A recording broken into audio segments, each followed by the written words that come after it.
Hey hi friends. So last எபிசோடில் நம்ம heroine பார்த்தீங்கன்னா அவளுடைய அப்பா கிட்ட வந்துட்டு உங்களுடைய கண்ணு தெரியாமல் போனதுக்கும் அந்த மூரியம் ஸ்கூலுக்கும் ஏதாவது சம்மந்தம் இருக்கா, என்ன உண்மையை சொல்லுங்க அப்படின்னு சொல்லி வற்புறுத்தி கேட்கும்போது அவரும் எல்லாத்தையுமே சொல்லிடுறாரு. அந்த பையன் இறந்துட்டான்னு சொல்லி தான் அந்த காட்டுக்குள்ளேயே போட்டுட்டேன், அதுவும் இல்லாமல் அந்த அடியாட்கள்லாம் என்னுடைய கண்ணையும் கிழிச்சிட்டாங்க. ஸோ எனக்கு அதுக்கப்புறம் அந்த பையனை காப்பாற்றுறதை விட உன்னோட உயிருக்கு எதுவும் ஆயிடக்கூடாதுன்னு சொல்லிதாமா நான் உன்னை காப்பாற்றுறதுக்காக மறுபடியும் உன்னை தேடி வீட்டுக்கு வந்தேன் அப்படின்ற மாதிரி சொல்லும்போது ஹீரோயினுக்கு ஒரு மாதிரி குற்ற உணர்ச்சி ஏற்படுது. அப்போது நான் இல்லைன்னா என்னோட அப்பா மறுபடியும் ஹீரோவையே காப்பாற்றிருப்பார்ல அந்த காட்டுக்குள்ளே போயிட்டு, அப்போ என்னால் தானே ஹீரோ சின்ன வயசுலேருந்து ஒரு அனாதையாக வாழ்ந்திருக்கான் அப்படின்னு சொல்லி அவளுக்கு ஒரு குற்ற உணர்ச்சி ஏற்பட்டிருக்கும். ஸோ இதுக்கப்புறம் நடக்க போகிறத நம்ம இந்த ஃபைனல் எபிசோடில் பார்க்கலாம். ஸ்டார்டிங் சீனில் அடுத்து நம்ம ஹீரோ பார்த்தீங்கன்னா அவனுடைய ரூமில் தூங்கிட்டு இருப்பான். பட் இருந்தாலும் அவனுக்கு சரியாக தூக்கமே வரமாட்டேங்குது. ஹீரோயின் எப்போ இந்த இடத்துக்கு வருவா, அந்த பக்கம் வேங்க என்னானா, அவன் அவனுடைய அப்பாவை போய் பார்த்துருப்பானா அப்படின்ற மாதிரி பல குழப்பத்தோட அவன் அப்படியே தூங்க முடியாமல் தவிச்சிட்டு இருக்கும்போது திடீர்னு அவனுக்கு முன்னாடி நம்ம ஹீரோயின் வந்து நிற்கிறா. நீ எப்படி இங்கே வந்து அப்படின்னு சொல்லும்போது, நீ கஷ்டப்படுற நேரத்தில் நான் எப்பயுமே உன் பக்கத்தில் இருப்பேன்டா, நீ தூங்கு அப்படின்னு சொல்லிட்டு அவனை அப்படியே பாசமா தோல்ல சாச்சிக்கிட்டு அவனுக்கு தடவி கொடுத்துட்டு இருக்கா. ஹீரோவுக்கு இதெல்லாம் கனவா இல்லை நினைவான்னு தெரியாமே அவனும் பார்த்தீங்கன்னா அப்படியே ஹீரோயின் மேலே சாஞ்சிட்டு இருப்பான். பட் அப்படியே அடுத்த சீன்ல பார்த்தீங்கன்னா இது எல்லாமே அவனுடைய கற்பனை மாதிரி காட்டுறாங்க. நம்ம ஹீரோயின் இந்த இடத்துக்கு வரவும் இல்லை, அவனுக்கு ஆறுதல் சொல்லவும் இல்லை. ஸோ இப்படி ஒரு பக்கம் இவன் தனிமையில் இருக்கும்போது இன்னொரு பக்கம் நம்ம வேங்கோடைய அப்பாவை காட்டுறாங்க. அவர்கிட்ட அந்த டிரைவர் வந்து பேசுறாரு, சார் உங்களுடைய பையன் மேலே உங்களுக்கு நம்பிக்கை இருக்கா, ஏன்னா நீங்கள் அந்த சாவியை வேற கொடுத்துருக்கீங்க அப்படின்னு சொல்ல, கண்டிப்பாக என் பையன் எனக்காக பண்ணுவான்டா அப்படின்னு சொல்லிட்டு இருக்கும்போது இந்த பக்கம் நம்ம வேங்க காட்டுறாங்க. அவன் மறுபடியும் கொரியாவுக்கே வந்துட்டான். அப்படியே அவன் காரில் உட்காந்துட்டு ஏதோ ஒன்று யோசிச்சுட்டே இருப்பான். அவனுடைய கையில் வேற பார்த்தீங்கன்னா ஒரு சாவி இருக்கு. ஆக்சுவலாக அவனுடைய அப்பா கிட்ட இருந்திருக்கும்ல அந்த சிஞ்சியாங்க அடையிறதுக்கான ஒரு சாவி, அந்த சாவி தான் இப்போ இவங்கிட்ட இருக்கு. ஸோ என்ன நடந்திருக்குன்னு பார்த்தீங்கன்னா நம்ம வேங்கோடைய அப்பா வேங்க கிட்ட வந்து அந்த சாவியை கொடுத்துருக்காரு. அதை கொடுத்தது மட்டும் இல்லாமல் மிச்சம் இருக்கக்கூடிய 2 சாவியையும் நீ கண்டுபிடிச்சு அந்த சிஞ்சியாங்கையும் அடைவேன்னு சொல்லி எனக்கு நம்பிக்கை இருக்கு. அப்படி மட்டும் நீ பண்ணிட்டேன்னா உன்னை என் பிள்ளைன்னு சொல்றதுக்கு நான் பெருமைப்படுவேன்டா. அது மட்டும் இல்லாமல் நான் இதுக்கப்புறம் பிஸ்னஸ்ன்னு சொல்லி கூட அலைய மாட்டேன். நீ நான் உன் அம்மா நம்ம 3 பேரும் சேர்ந்து ஒரே வீட்டில் சந்தோஷமாக வாழலாம், என்ன சொல்கிற அப்படின்னு சொல்லிட்டு ரொம்ப மேனிபுலேட் பண்ணுற மாதிரி பேசியிருக்காரு அவர் பையன்கிட்டயே. ஸோ நம்ம வேங்குக்கும் இந்த மாதிரி ஒரு காம்ப்ளிமெண்ட்லாம் கிடைக்கணும் அப்படின்றது தானே ஆசை. அதுக்கு நம்ம இந்த எக்ஸ்ட்ரா 2 சாவியையும் கண்டுபிடிச்சி அப்பா கிட்ட கொண்டு போய் 3 சாவியை கொடுத்தோம்னா அவர் நான் நினச்ச மாதிரி ஒரு நல்ல அப்பாவாக என்கிட்ட நடந்துப்பார்ல அப்படின்னு சொல்லிட்டு இவனும் பார்த்தீங்கன்னா இப்போ இந்த சாவியை வச்சுட்டு யோசிச்சுட்டு இருக்கான். மிச்ச 2 சாவியையும் நான் சீக்கிரமாக தேடி கண்டுபிடிக்கணும் அப்படின்னு சொல்லிட்டு இப்போ அப்படியே நெக்ஸ்ட் நம்ம ஜியோனை காட்டுறாங்க. அவள் பார்த்தீங்கன்னா இப்போ அந்த ரூம்குள்ளேருந்து வெளியே வந்துட்டா. இதுக்கு மேலேயும் நம்ம வந்து இப்படி சோகமாக இருந்தோம்னா வேலைக்கு ஆகாது, ஃப்ரெண்ட்ஸோட நம்ம கொஞ்சம் பேசி பழகினாதான் இந்த கஷ்டத்துலேருந்து வெளியே வர முடியும் அப்படின்னு சொல்லிட்டு மறுபடியும் அவள் ஃப்ரெண்ட்ஸோடலாம் சேர்ந்து பழக ஆரம்பிக்கிறா. அதுக்கப்புறம் நைட்டு நம்ம ஹீரோவோட ரூமுக்கு போகும்போது அங்கே ஏதோ ஒரு லெட்டர் இருக்கிறத பார்க்குறா. அதை படித்து பார்க்கும்போது அவளுக்கு ரொம்ப ஷாக் ஆயிடுச்சு. அப்புறம் நம்ம ஹீரோ கிட்டையும் போயிட்டு அதை கொடுக்குறா. அவனும் அதை படித்து பார்த்துட்டு பயங்கரமாக ஷாக் ஆயிடுறான். ஆக்சுவலாக அந்த லெட்டர் எழுதி அனுப்பியிருக்கிறதே நம்ம ஹீரோயின் தான். அதில் என்ன எழுதியிருக்கானா, இப்போ நம்ம ஹீரோயின்கிட்ட அவளுடைய அப்பா எல்லாம் உண்மையுமே சொல்லியிருப்பார்ல, இந்த மாதிரி சின்ன வயசில் ஹீரோவை காப்பாற்ற போயிருப்பாரு, அப்புறம் மூச்சு திணறி அவன் இறந்து போயிட்டு தான் நினச்சி காட்டுக்குள்ளேயே போட்டு வந்திருப்பாரு, நம்ம ஹீரோயினை பார்த்துக்கணும் அப்படின்னு சொல்லிட்டு அது எல்லாத்தையுமே எழுதி கடைசியா நீ தான் வந்து ஜியோனுடைய அண்ணன், ஸோ இத்தனை நாளாக நீங்கள் 2 பேரும் பிரிஞ்சதுக்கான மெயின் காரணமே நான் தான், என்னை பார்த்துக்கணும்னு சொல்லி தான் என்னுடைய அப்பா அன்றைக்கி ஒன்று அப்படியே காட்டிலே விட்டுட்டு வந்துட்டாரு, இத்தனை வருஷமா நீ அனாதையாக வளர்ந்ததுக்கே என்ன மன்னிச்சிரு அப்படின்னு சொல்லிட்டு அவள் ஒரு மாதிரி சாரி கேட்கலாம் அழுதுகிட்டே எழுதியிருப்பா. இப்போ அதெல்லாம் பார்க்கும்போது இவனுக்கும் ரொம்ப ஷாக் ஆயிடுச்சு. அப்போ தான் இவங்க 2 பேருமே சில விஷயங்களை பற்றி திங்க் பண்ண ஆரம்பிக்கிறாங்க. அதான் 2 பேருக்கும் நெருப்பை பார்த்தா பயமாக இருந்திருக்கும். அப்புறம் ஒரு ஃபேமிலி சாங் மாதிரி ஒன்று இருந்திருக்கும், சின்ன வயசில் இவங்களுடைய அம்மா ப்ளே பண்ண ஒரு சவுண்டு. ஸோ அதை கூட நம்ம ஜியோன்னு அந்த பியானோவில் போட்டு காட்டும்போது ஹீரோவுக்கும் அதை கேட்கும்போது அப்படியே நல்லா தூக்கம் வரும். இதெல்லாம் இப்போ இவங்களுக்கு தெரிய வரும்போது ரொம்ப அதிர்ச்சியாக இருக்குது. அதுலேருந்து மீண்டு வர முடியாமல் அப்படியே ஒருத்தர் பார்த்துட்டு இருக்காங்க, நம்ம 2 பேரும் பிரதர் சிஸ்டரா அப்படின்னு சொல்லிட்டு. அதுக்கப்புறம் நம்ம ஹீரோ டேரெக்டாக ஹீரோயினை போய் பார்க்கலாம் அப்படின்னு சொல்லி நினைக்கிறான். ஸோ அவளுடைய வீட்டுக்கும் போய் பார்க்கும்போது அந்த இடத்துல வீடுலாம் காலியாக இருக்குது. ஸோ அப்போ தான் நமக்கே தெரிய வருது ஹீரோயினுக்கு இதுக்கப்புறம் ஹீரோவை பார்க்கணும் அப்படின்ற ஒரு விருப்பம் இல்லை போல. ஏன்னா அவளுக்கு அந்த ஒரு குற்ற உணர்ச்சி வந்திருக்கும்ல, நம்மளால தான் ஹீரோ தனியாக இருந்திருக்கான் அப்படின்ட்டு. அதனால தான் இப்போ வந்து அவள் அப்பாவோட சேர்ந்து இந்த வீட்டையே காலி பண்ணிட்டு போயிட்டா போல. ஹீரோ வந்து பார்க்கும்போது அவளுக்கு இல்லாமல் இருக்கிறது ரொம்ப கஷ்டத்தை கொடுக்குது. ஸோ இதே நேரத்தில் நம்ம பிரின்சிபலை காட்டுறாங்க. ஆக்சுவலாக இவர் லாஸ்ட்டாக அந்த பெரிய ஆஃபீஸர் கிட்ட போயிட்டு எல்லா விஷயத்தையுமே சொல்லியிருப்பார்ல, அந்த என் ஃப்ரெண்டோடைய காணாமல் போன பையனை கண்டுபிடிச்சிட்டேன், அவங்ககிட்ட தான் 3வது சாவி இருக்குது, அதை எடுக்கிறதுக்கு கண்டிப்பாக அந்த கொலகார கும்பல் வருவாங்க, அதுக்கு முன்னாடி நான் ஹீரோவை பாதுகாக்கணும் அப்படின்னு சொல்லிட்டு ஸோ ஹீரோவை சேஃபாக அனுப்புகிறேன் அப்படின்ற மாதிரி அந்த ஆஃபீஸர் சொல்லியிருப்பார் போல. அதான் இதுக்கு முன்னாடி அந்த மூரியம் ஸ்கூலில் வேலை பார்த்தவர், இப்போ கூட வீல் சேரில் உட்காந்துருந்துருப்பார்ல அவர் தான். ஸோ அவர் பேச்சை கேட்டு இவனும் ஒரு ஃபேக்ட்ரியில் போய் வெயிட் பண்ணிட்டு இருப்பான். பட் அந்த இடத்துல பார்த்தீங்கன்னா ஹீரோ வர கிடையாது, அடியாட்கள் தான் வராங்க. அப்போவே நம்ம பிரின்சிபலுக்கு புரிஞ்சிருச்சு, அப்போ இந்த ஆஃபீஸரும் அந்த கொலகார கூட்டத்தில் ஒருத்தன் தானா அப்படின்னு சொல்லிட்டு. ஸோ இதே நேரத்தில் நம்ம ஹீரோவுடைய அப்பாவை காட்டுறாங்க. அவர் காரில் வந்துட்டு இருக்கும்போது அவருக்கு மறந்து போன சில விஷயங்கள்லாம் ஞாபகம் வர ஆரம்பிக்குது. அதாவது அவருடைய வீடு எரிஞ்சு போயிட்டு இருந்த டைமில் அவர் லேட்டாக தான் பார்த்தீங்கன்னா அந்த வீட்டுக்குள்ளேயே வந்திருந்திருப்பாரு. வந்தோடனே அவருடைய ஒய்ஃப் எங்க, அப்புறம் பிள்ளைங்க எங்கன்னு சொல்லிட்டு ஒரு மாதிரி பார்த்து கத்திக்கிட்டே இருந்திருப்பாரு, எல்லாம் எங்கே இருக்கீங்க அப்படின்னு சொல்லிட்டு. அப்படி அவர் கத்திட்டே இருக்கும்போது வீட்டில் இருக்க சிலிண்டரும் வெடிச்சிருக்கும். அப்படியே பார்த்தீங்கன்னா அவர் வெளியே பறந்து வந்து விழுந்திருப்பாரு. அப்போ அவர்கிட்ட யாரும் நடந்து வந்திருப்பாங்க. அவர் தான் அந்த பிரின்சிபல் அப்படின்ற மாதிரி இதுக்கு முன்னாடி நம்ம நினைச்சிருப்போம். பட் உண்மையா இப்பதான் யாருன்னு காட்டுறாங்க. அது வேற யாரும் இல்ல, அந்த ஆபீசர் தான். நம்ம ஹீரோவுக்கு அந்த சிஞ்சாங்க பாத்துக்கணும்னு பொறுப்பு கொடுத்தாருல, அவர் தான். ஸோ இப்போ இந்த விஷயம் எல்லாமே நம்ம ஹீரோவோட அப்பாவுக்கு ஞாபகம் வந்துருச்சு. ஏன்னா அவர் இவ்வளவு நாள் கோமா ஸ்டேஜில் இருந்ததுனால தான் அவருடைய மெமரிஸ் பாதி மறந்துருக்கும். இப்போ அது எல்லாமே அவருக்கு ஞாபகம் வந்துருச்சு. இப்போ இதே நேரத்தில் அந்த ஆஃபீஸரை காட்டுறாங்க. அவரு நம்ம வேங்க அப்பாவோட பேசிட்டு வந்துட்டு இருக்காரு. ஸோ இவங்க 2 பேரும் ஃபர்ஸ்ட் எப்படி ஒன்று சேர்ந்தாங்க அப்படின்னு பார்க்கும்போது, ஃபர்ஸ்ட் நம்ம ஹீரோவோட அப்பா கிட்ட அந்த சிஞ்சாங்க அடையிறதுக்கான ஒரு சாவி இருந்திருக்கும்ல, அதை எடுக்கிறதுக்காக தான் அந்த ஆஃபீஸர் என்ன பண்ணியிருக்காரு, ஹீரோவுடைய அப்பா வீட்டையே ஃபுல்லாக எரிச்சிருக்காரு. அவர் நினைச்ச மாதிரியே அந்த ஒரு சாவியையும் எடுத்திருக்காரு. ஆனால் மிச்சம் 2 சாவி அந்த டைம்ல யார்கிட்ட இருந்திருக்குன்னு பார்த்தீங்கன்னா அவருடைய 2 குழந்தைங்க கிட்ட தான். அதாவது நம்ம ஹீரோ கிட்டயும் அவனுடைய சிஸ்டர் அந்த ஜியோன் இருக்கால அவகிட்டயும் இருந்திருக்கு. ஸோ நம்ம ஜியோனை காப்பாற்றும் போது பிரின்சிபல் பார்த்தீங்கன்னா அவகிட்ட இருந்த அந்த சாவியை தனியாக அவர் பத்திரமா எடுத்து வச்சிருந்திருப்பாரு ஒரு பாக்ஸில். ஆனால் நம்ம ஹீரோவுக்கு பார்த்தீங்கன்னா அவன் கழுத்தில் போட்டிருந்த அந்த செயினில் தான் அந்த சாவியே இருந்திருக்கு. அது ஒரு சாவினே தெரியாமல் அவனும் இவ்வளோ நாள் வச்சுட்டு இருந்திருப்பான். பட் நம்ம ஹீரோயின்ட்ட இப்போ கடைசியாக கொடுத்துருந்துருப்பான். ஸோ இப்படி தான் அந்த சாவி ஒருத்தங்கிட்ட இருந்திருக்கும். இந்த நேரத்தில் ஃபர்ஸ்ட் அந்த சாவியை எடுத்திருப்பார்ல அந்த ஆஃபீஸர் நம்ம ஹீரோவோட அப்பா கிட்ட இருந்து. ஸோ அதுக்கப்புறம் பார்த்தீங்கன்னா ஹீரோவோட அப்பாவும் பல வருஷமா கோமா ஸ்டேஜ்ல இருந்திருப்பாரு. அந்த மற்ற 2 சாவி எங்க இருக்கு அப்படின்னே தெரியாம இந்த ஆஃபீஸரும் பார்த்தீங்கன்னா அந்த ஒரே ஒரு சாவியை மட்டும் வச்சுட்டு ரொம்ப வயசான நிலைமையில இருந்திருப்பாரு, அப்படியே படுத்த படுக்கையா. ஸோ அந்த நேரத்தில் தான் இந்த சிஞ்சாங்க பற்றின விஷயத்தெல்லாம் கேள்விப்பட்டுட்டு நம்ம வேங்கோடைய அப்பா வந்து, நான் அந்த சிஞ்சாங்க அடையணும்னு நினைக்கிறேன், உங்ககிட்ட ஒரு சாவி இருக்குன்னு எனக்கு நல்லா தெரியும், மிச்சம் இருக்கக்கூடிய 2 சாவியையும் நான் எப்படியாவது கண்டுபிடிப்பேன். ஸோ உங்ககிட்ட இருக்கிறத இப்போ கொடுங்க, கண்டிப்பாக அந்த சிஞ்சாங்க அடைஞ்சதுக்கப்புறம் அதுக்கிட்ட இருக்க பவரை வச்சு உங்களை நான் மறுபடியும் இளமையாக மாற்றுறேன் அப்படின்லாம் சொல்லியிருந்திருப்பாரு. அப்படி ஆசை காட்டினதுனால தான் அந்த ஆஃபீஸரும் பார்த்தீங்கன்னா அவர்கிட்ட இருந்த அந்த ஒரு சாவியை நம்ம வேங்கோட அப்பா கிட்ட கொடுத்துருந்துருப்பாரு. ஸோ இப்போ இந்த ஆஃபீஸர் காரில் போயிட்டு இருக்கும்போது நம்ம வேங்கோட அப்பா கிட்ட இந்த மாதிரி அந்த 3வது சாவி எங்கே இருக்குன்றதும் நான் கண்டுபிடிச்சிட்டேன், அது அந்த பிரின்சிபல் ஃப்ரெண்ட் இருக்கான்ல அவனுடைய பையன்கிட்ட தான் இருக்கு, அவனும் அதே ஸ்கூலில் தான் படிக்கிறான், அதான் அவன் பையனை கூட ஒரு மாதிரி எனர்ஜியை வச்சு அடிச்சான்ல அந்த பையன் தான் அப்படின்னு சொல்லும்போது, ஓஹோ அதான் அவங்ககிட்ட அவன் அப்பனை மாதிரியே ஒரு மாதிரி பவர் இருந்திருக்கா, நம்ம அந்த டைம்லேயே அதை கெஸ் பண்ணாமல் போயிட்டோமே, சரி ஓகே இப்போ மட்டும் என்ன அவங்ககிட்ட இருந்து அதை எடுத்துக்க வேண்டியதான் அப்படின்னு சொல்லிட்டு இவங்க 2 பேரும் அவங்களுடைய அடுத்த டார்கெட்டை நம்ம ஹீரோவை தான் பார்த்துட்டு இருக்காங்க. ஸோ இந்த பக்கம் பார்த்தீங்கன்னா நம்ம பிரின்சிபல் பயங்கரமாக சண்டை போட்டுட்ருக்காரு எல்லார்ட்டையுமே. ஸோ இவர்கிட்ட அந்த ஒரு சாவி இருந்திருக்கும்ல, அதை எடுக்கிறதுக்காக தான் இந்த மாதிரி எல்லாருமே போட்டு அடிச்சிட்டு இருக்கிறாங்க. அவரும் முடிஞ்ச அளவுக்கு நல்லா ஃபைட் பண்ணுறாரு. ஆனால் அவங்க நிறைய பேர் இருக்காங்க. அப்போ திடீர்னு அங்கே யாரோ ஒருத்தர் வந்து பயங்கரமாக எல்லாரும் கூட சண்டை போடுறாரு. அவர் வேறு யாரும் இல்லை, நம்ம ஹீரோவுடைய அப்பா தான். ஏன்னா அவருக்கு இப்போ பழசெல்லாம் ஞாபகம் வந்துருச்சு இல்லை, அதனால தான் நம்மளுடைய ஃப்ரெண்டு நம்மளை கொலை பண்ணல அப்படின்னு சொல்லிட்டு இப்போது அவரை காப்பாற்றுறதுக்காக வந்திருக்காரு. ஸோ வெறித்தனமாக சண்டை போயிட்டு இருக்கும்போது அந்த லூனா பொண்ணு இருக்கால, அவள் கத்தியை வச்சு நம்ம ஹீரோவோட அப்பாவை குத்தலான்னு வரும்போது நம்ம பிரின்சிபல் அதை வந்து வாங்கிக்கிறார். இதை பார்த்து நம்ம ஹீரோவுடைய அப்பாவும் கோவத்தில் அதே கத்தியை எடுத்து மறுபடியும் லூனாவோட வயிற்றுல குத்தி அவளை சாகடிச்சிடுறாரு. ஸோ இந்த இடத்துல நம்ம பிரின்சிபல் முடியாத நிலைமையில இருக்கும்போது ஹீரோவோட அப்பாவும் மன்னிப்பு கேட்குறாரு. நான் ஃபர்ஸ்டே உன்னை நம்பி இருக்கணும், இவங்க எல்லாருமே சேர்ந்து என்னை ஒரு மாதிரி மேனிபுலேட் பண்ணிட்டாங்க, அதனால தான் பல வருஷத்துக்கு முன்னாடி நீ தான் என்னை கொலை பண்ண அப்படின்னு நினச்சிட்டு இருந்தேன், ஆனால் இப்போ தான் எனக்கு எல்லாமே ஞாபகம் வந்துச்சு அப்படின்னு சொல்லிட்டு இருக்கும்போது பிரின்சிபலும் ஏதோ சாக போகிற நிலைமையில பேசுகிற மாதிரி, அதெல்லாம் விட்டுறா பரவாயில்ல, உன் பொண்ணும் பையனும் அந்த மூரியம் ஸ்கூலில் தான் இருக்காங்க, ஸோ அவங்கள எப்படியாவது சேஃபாக பார்த்துக்கோ அப்படின்னு சொல்லிட்டு இருக்கும்போது, நான் அவங்கள பாதுகாக்கிறது இருக்கட்டும், ஃபர்ஸ்ட் உன்னை பார்த்துக்கிறேன் அப்படின்னு சொல்லிட்டு அப்படியே அவர் அங்கிருந்து கூட்டு போறாரு. இந்த பக்கம் நம்ம ஜியோன் ஸ்கூல்ல இருக்கும்போது அவளுக்கு முன்னாடி இருக்க அந்த ஆடிட்டோரியத்தில் சென்டர்ல பார்த்தீங்கன்னா ஏதோ ஒரு ஃபோர்ஸ் கிரியேட் ஆகிற மாதிரி தெரியுது. என்ன இது இங்கே ஒரு மாதிரி தெரியுது அப்படின்னு சொல்லிட்டு அவளும் குழப்பத்தோட பார்த்துட்டு இருக்கா. இப்போ அப்படியே அடுத்து நம்ம வேங்க கிட்ட பார்த்தீங்கன்னா அவனுடைய அப்பா கால் பண்ணி, அந்த 3வது சாவி எங்கே இருக்குது அப்படின்றத நான் கண்டுபிடிச்சிட்டேன்டா, அதாவது 3வது சாவி காணாமல் போன அந்த பையன்கிட்ட தானே இருக்கிறதா நான் சொல்லியிருந்தேன், ஸோ நான் அந்த பையனை தான் இப்போ கண்டுபிடிச்சிட்டேன், நீ அந்த பையன்கிட்ட இருந்து அந்த சாவியை வாங்கிரு, அவன் வேற யாரும் கிடையாது. இப்போ கடைசியாக உங்கள் ஸ்கூலில் ஒரு சண்டை போடுற போட்டி நடந்துச்சு இல்லை, அப்போ ஃபைனல் ரவுண்டில் ஒரு பையன் ஒரு ஃபோர்ஸை வச்சு ஒன்று அட்டாக் பண்ணா, அந்த பையன் தான், அவங்ககிட்ட தான் அந்த 3வது சாவி இருக்குது அப்படின்னு சொல்ல நம்ம வேங்கும் இந்த இடத்துல யோசிச்சு பார்க்குறான், அவங்ககிட்ட என்ன சாவி இருந்துச்சு அப்படின்னு யோசிக்கும் போது அவன் கழுத்தில் போட்டிருந்த அந்த செயின் தான் இவனுக்கு ஞாபகம் வருது. ஸோ அந்த செயினை அவன் கடைசியாக ஹீரோயின்ட்ட போட்டதும் ஞாபகம் வருது. அதனால இப்போ அந்த சாவி ஹீரோயின்ட்ட தான் இருக்குது, நம்ம அதை எப்படியாவது போயிட்டு அவகிட்ட வாங்கணும் அப்படின்னு சொல்லிட்டு இவன் ஹீரோயினோட வீட்டுக்கு இப்போ போயிட்டு இருக்கும்போது இந்த பக்கம் நம்ம ஹீரோவுடைய அப்பா பார்த்தீங்கன்னா நம்ம பிரின்சிபலை இப்போ டேரெக்டாக மூரியம் ஸ்கூலுக்கு கூட்டிகிட்டு வந்துட்டாரு. அப்போ அந்த இடத்துல இருக்கக்கூடிய அந்த புது டீச்சர்ஸும் அதுக்கப்புறம் அந்த பிரின்சிபல் அந்த யோகா டீச்சர் இருக்கான்ல அவனும் பார்த்துட்டு, என்ன இவனை எதுக்காக நீங்கள் கூட்டு வந்தா, இவனை தான் வேலையை விட்டு தூக்கியாச்சே, நீ இங்கேருந்து கூட்டு போ அப்படின்ற மாதிரி சொல்லிட்டு இருக்கும்போது உடனே பார்த்தீங்கன்னா அங்கே இருக்க அந்த யோகா டீச்சருடைய ஆட்கள்லாம் அடிக்க வராங்க, அதான் அந்த புது டீச்சர்ஸ்லாம். ஸோ அதுலேருந்துலாம் பயங்கரமாக சண்டை போட்டு நம்ம பிரின்சிபலை காப்பாற்றுறாரு ஹீரோவுடைய அப்பா. அதுலேயும் ஒரு டீச்சர் பார்த்தீங்கன்னா பிரின்சிபலாக ஒரு இரும்பை வச்சு குத்த வருவான். அப்போ நம்ம ஹீரோவுடைய அப்பாவும் அவருடைய பவர்லாம் யூஸ் பண்ணி அட்டாக் பண்ணிட்டு இருப்பாரு. இந்த பக்கம் நம்ம வேங்கு ஹீரோயினோட வீட்டுக்கு வந்துடுறான். நம்ம ஹீரோவும் கரெக்டாக இந்த பக்கம் ஹீரோயினோட வீட்டில் யாருமே இல்லை அப்படின்னு தெரிஞ்சுக்கிட்டு வெளியே வரும்போது வேங்கும் இவனும் மீட் பண்ணிக்கிறாங்க. வேங் பார்த்துட்டு, நீ இங்கே என்ன பண்ணுற அப்படின்னு கேட்கும்போது, நான் ஹீரோயினை பார்க்கலான்னு வந்தேன், ஆனால் அவள் எப்பயோ வீட்டை காலி பண்ணிட்டு போயிட்டா போல அப்படின்னு சொல்ல, உடனே வேங்க திட்ட ஆரம்பிக்கிறான். உன் கழுத்தில் இருந்த அந்த செயினை எதுக்காக நீ அவளுக்கு போட்டு விட்ட?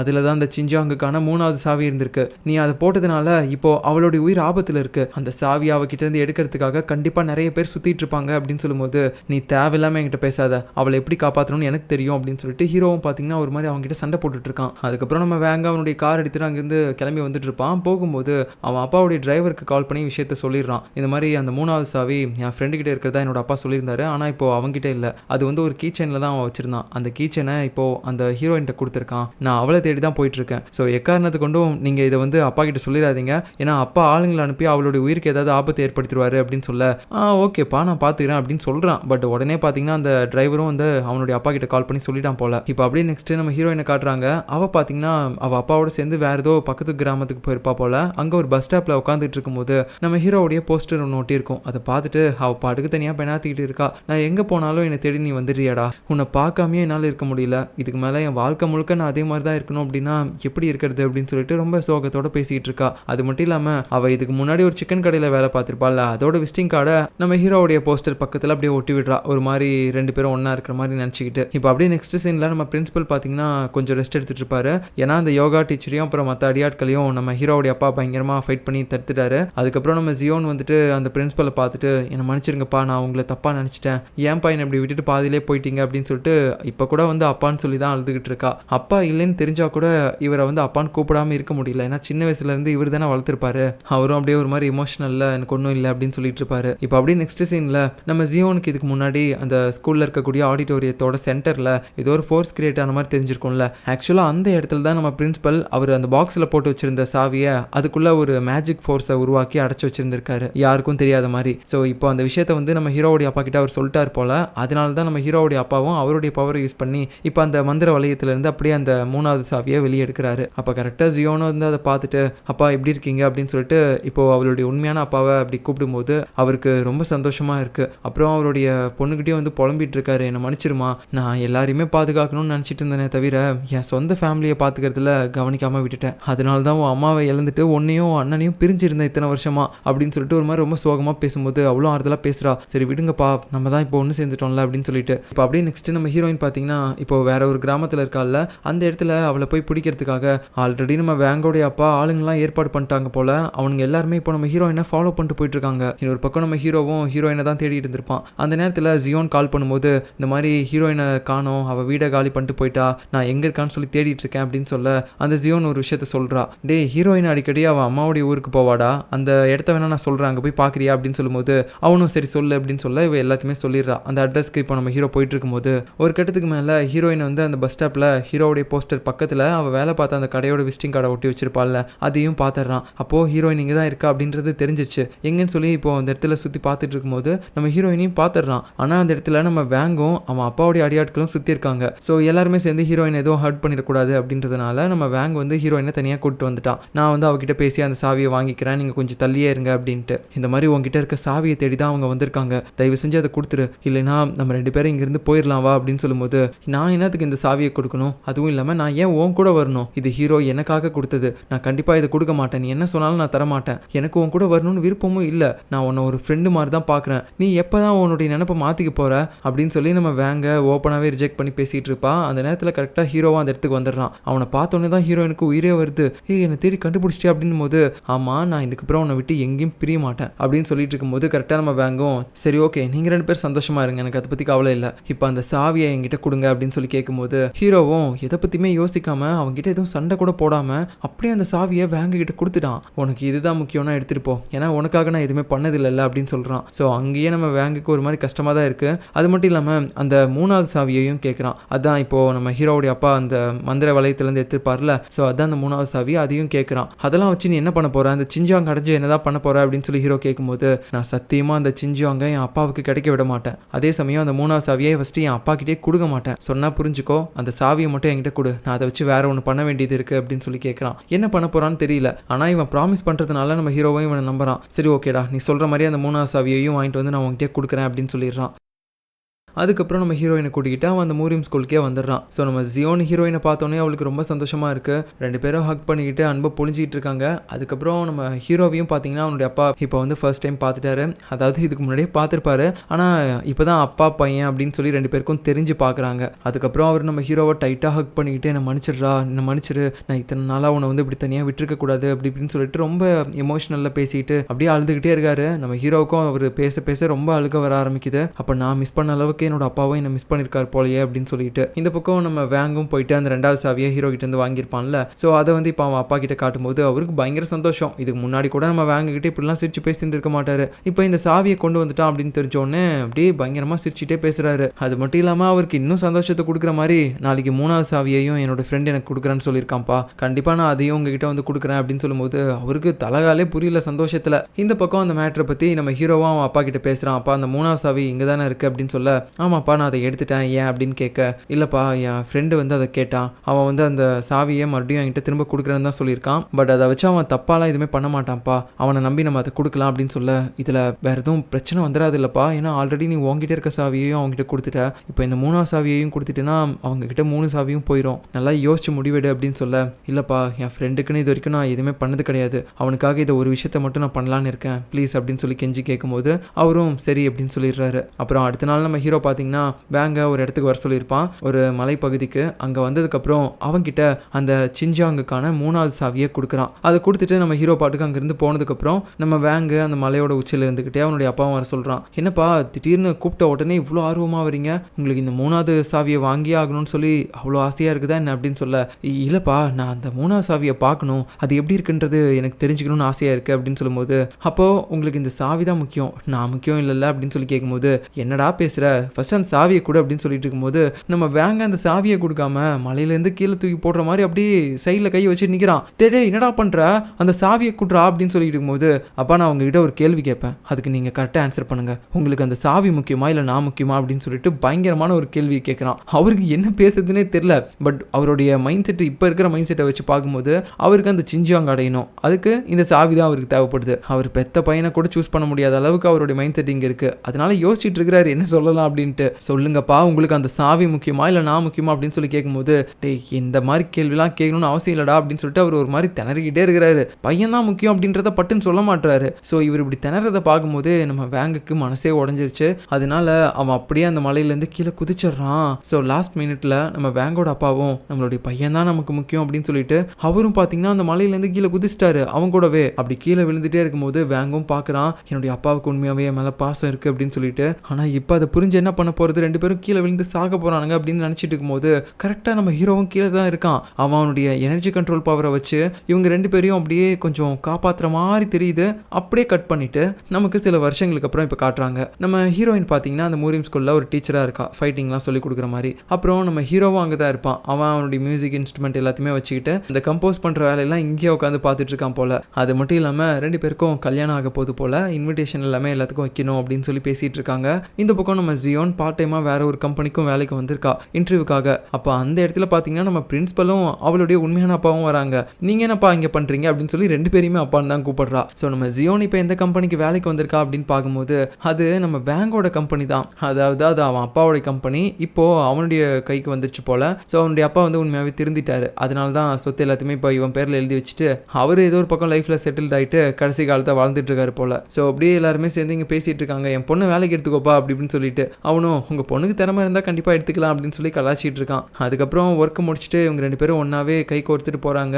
இந்த மாதிரி ஹீரோவுக்கும் ஹீரோயினுக்கும் கல்யாணம் ஆக போதில்ல, அதுக்கு நம்ம ஏதாவது ஒரு நல்ல கிஃப்ட் பண்ணணும் அவங்களுக்கு அப்படின்னு சொல்லி 2 பேரும் பேசிட்டு ஒன்றா ஹக் பண்ணிட்டுலாம் சுற்றிட்டு இருக்காங்க. அதை வச்சு பார்க்கும்போது இவங்க 2 பேரும் ஒரு ஜோடி ஆகிட்டாங்க அப்படின்றது நமக்கு தெரியுது. இந்த பக்கம் நம்ம ஹீரோவும் ஹீரோயினும் உட்காந்துட்டு அவங்க லவ் பண்ண கதையெல்லாம் பேசிகிட்டு இருக்காங்க, எப்படிலாம் அவங்க கஷ்டப்பட்டாங்க அப்படின்னு சொல்லிட்டு. அந்த நேரத்தில் ஹீரோயின் வந்து ஒரு கேள்வி கேட்குறா, அம்மா அந்த சிஞ்சாங்க வந்து கடைசியாக நீயும் வேங்கும் பார்த்தேன்னு சொன்னீங்கல்ல, அப்படி அதில் என்னதான் இருந்துச்சு அப்படின்னு சொல்லி கேட்கும்போது நம்ம ஹீரோவும் இப்போ அந்த ஃப்ளாஷ்பேக்கை நினச்சி பார்க்குறான். ஆக்சுவலாக நம்ம ஹீரோ பார்த்தீங்கன்னா அன்றைக்கி நம்ம வேங்கையும் அவனுடைய அப்பாவையும் காப்பாற்றிருக்கான் அவனுடைய பவர் யூஸ் பண்ணி. அதுக்கப்புறமேட்டு இந்த மாதிரி வேங்கோடைய அப்பா தான் சொல்லியிருப்பாரு பக்கத்தில் இருக்க ஒரு குகையில் தான் அந்த சிஞ்சாங்க இருக்குது அப்படின்னு சொல்லிட்டு. அதனால இவங்க 2 பேரும் அந்த குகைக்கு போயிருப்பாங்க. அது வேற எந்த குகையும் இல்லை. இவங்க 2 பேரும் ஸ்டார்டிங்கில் இந்த மலைக்கு வரும்போது அங்கே ஒரு சில ஓநாய்கள் எல்லாமே அவங்களை சுற்றி வளைச்சிருக்கும்ல ஒரு குகையில், அதே இடம் தான். இப்போ அந்த 3 சாவியும் இவங்க கிட்ட தான் இருக்குது. அதை வச்சுக்கிட்டு இந்த குகைக்குள்ளே வந்த உடனே அங்கே உள்ள பார்த்தீங்கன்னா ஏதோ ஒரு பாக்ஸ் வந்து அப்படியே உருவாகுது. ஸோ இதுக்குள்ளே தான் அந்த சிஞ்சாங் இருக்குது போல். இப்போது அந்த 3 சாவியையுமே போட்டு அவங்க அந்த பாக்ஸை ஓப்பன் பண்ணி பார்க்குறாங்க. உள்ள அந்த சிஞ்சாங் இருக்குது. அது ஒரு பெரிய வைரக்கல் மாதிரி தெரியுது. ஆஹா இதுதானா அப்படின்னு சொல்லிட்டு அப்படியே கையில் தூக்கி பார்க்குறாங்க. பார்த்தா அதில் இவங்க 2 பேருடைய முகம் மட்டும் தான் தெரியுது. ஸோ இப்போ தான் ஒரு ட்விஸ்ட்டு. இவனுங்க ஸ்டார்டிங்லேருந்து இந்த சிஞ்சியாங்குன்னு சொல்லிட்டு ஒரு பயங்கரமாக அப்படியே பில்டப் பண்ணி சொல்லிட்டு இருந்தாங்கல்ல. இது வந்து பார்த்திங்கன்னா அந்தளவுக்கு பெரிய பவர் இருக்கக்கூடிய ஒரு விஷயம்லாம் கிடையாது. ஆனால் இதுக்குள்ளே சில ஸ்பிரிச்சுவல் விஷயங்கள்லாம் இருக்குது. அதாவது ஒருத்தங்க இந்த சிஞ்சாங்கை வந்து கண்டுபிடிக்கிறாங்க அப்படின்னா அவங்களுக்கு வந்து பார்த்திங்கன்னா அவங்களுடைய எண்ணங்களை இது வந்து பிரதிபலிக்கும். இப்போது செல்ஃபிஷாக யோசிக்கிற யாராவது ஒருத்தங்க, உதாரணத்துக்கு அந்த ஆஃபீஸர் இல்லைன்னா வந்து நம்ம வேங்கோடைய அப்பா, அவங்க ஒரு கெட்டவங்களாக இருக்கும்போது வந்து இந்த ஸ்டோன் எடுத்து பார்த்துருந்தாங்க அப்படின்னா அவங்களுடைய முடிவு எந்த மாதிரி இருக்கும், இல்லை அவங்களுடைய எண்ணம் எந்த அளவுக்கு கெட்ட எண்ணமாக இருந்திருக்கும் அப்படின்றத இது வந்து பிரதிபலித்து காட்டியிருக்கும். அவ்வளோதான். ஸோ இப்போ இவங்க 2 பேரும் வந்து அந்த கல்லை எடுக்கும்போது இதில் வந்து இவங்களுடைய ஃப்ரெண்ட்ஷிப் வந்து தெரிஞ்சிருக்கு. அதனால தான் அவங்க 2 பேருடைய ஃபேஸையும் வந்து அதில் ரிஃப்ளெக்ட் பண்ணி காட்டியிருக்கு. ஸோ மற்றபடி இந்த கல்லுக்கு வந்து வேறு எதுவும் பெரிய சக்திலாம் இல்லை. ரொம்ப பொசுக்குன்னு போயிருக்கோம். இதனால இவங்க 2 பேரும் சிரிச்சிட்டு இருக்கிறானுங்க. அவ்வளோதானடா, இதுக்கு தான் நம்ம வந்து இவ்வளோ கஷ்டப்பட்டோமா அப்படி இப்படின்னு சொல்லிட்டு. அதுக்கப்புறம் கடைசியாக பார்த்தீங்கன்னா இந்த மூரியம் ஸ்கூலில் படித்த ஒரு ஸ்டூடெண்ட்டும் இப்போது என்னென்ன பண்ணிட்டு இருக்காங்க அப்படின்ற எல்லாத்தையுமே வந்து நமக்கு ஒரு கிளிப்பாக காட்டிக்கிட்டே இருக்காங்க. எல்லாருமே இப்போ ஒரு நல்ல நிலைமையில் தான் இருக்காங்க. ஸோ இந்த மாதிரி ஒரு ஹாப்பி எண்டிங்கோட இந்த ட்ராமாவை முடிக்கிறாங்க. ஸோ எனக்கு இந்த ட்ராமா ஸ்டார்டிங்கில் கொஞ்சம் நல்லா விறுவிறுப்பாக போச்சு. அப்புறம் நடுவில் கொஞ்சம் இழுத்துட்டு இருந்தாங்க. அப்புறம் கடைசியாக கொஞ்சம் விறுவிறுப்பாக போச்சு. மற்றபடி ரொம்ப பயங்கரமாலாம் இருந்துச்சு அப்படின்லாம் நான் சொல்ல மாட்டேன். ஓரளவுக்கு ஆவரேஜ் தான். உங்களுக்கு எப்படி இருந்துச்சு? ஒருத்தருக்கு ஒரு மாதிரி பிடிச்சிருக்கும்ல. அதனால யாருக்கெல்லாம் பிடிச்சிச்சு, யாருக்கெல்லாம் பிடிக்கல அப்படின்றத மறக்காம கமெண்ட்டில் சொல்லுங்கள். ஸோ நெக்ஸ்ட்டு வேறு ஏதாவது புது ட்ராமா பார்க்கலாம். மறுபடியும் நான் உங்களை அடுத்த ஒரு நல்ல ட்ராமாவில் பார்க்குறேன். பாய்.